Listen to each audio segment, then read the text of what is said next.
बिना देखे तेरी तस्वीर बना सकता हूँ, बिना मिले तेरा हाल बता सकता हूँ। अरे मेरी मोहब्बत में इतनी ताकत है कि तेरे आँख के आंसू अपनी आँख से निकाल सकता हूँ।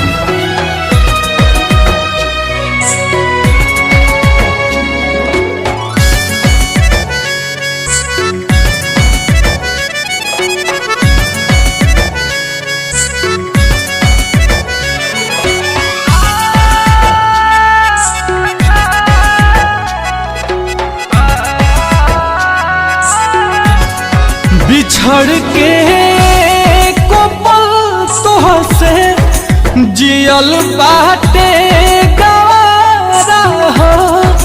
कह कैसे उमर भरला सनम करब गुजारा हो।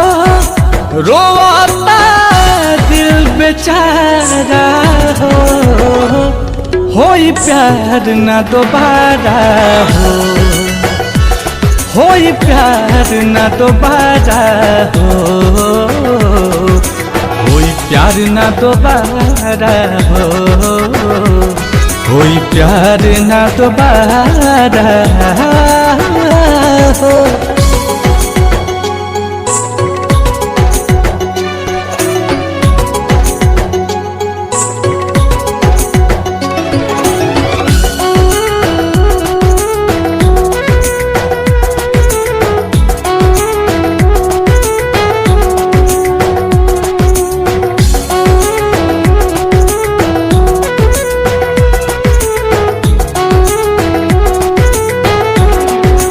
फेरू दिल के ई बगिया अब कबो आबाद ना होई।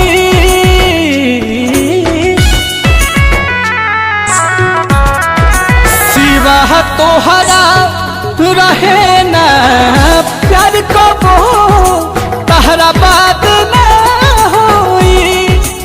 अचानक के सब खत्म भई, ना बुझ पैली सारा हो। होई प्यार ना दोबारा हो, होई प्यार ना दोबारा हो, होई प्यार ना दोबारा हो, होई प्यार ना दोबारा हो।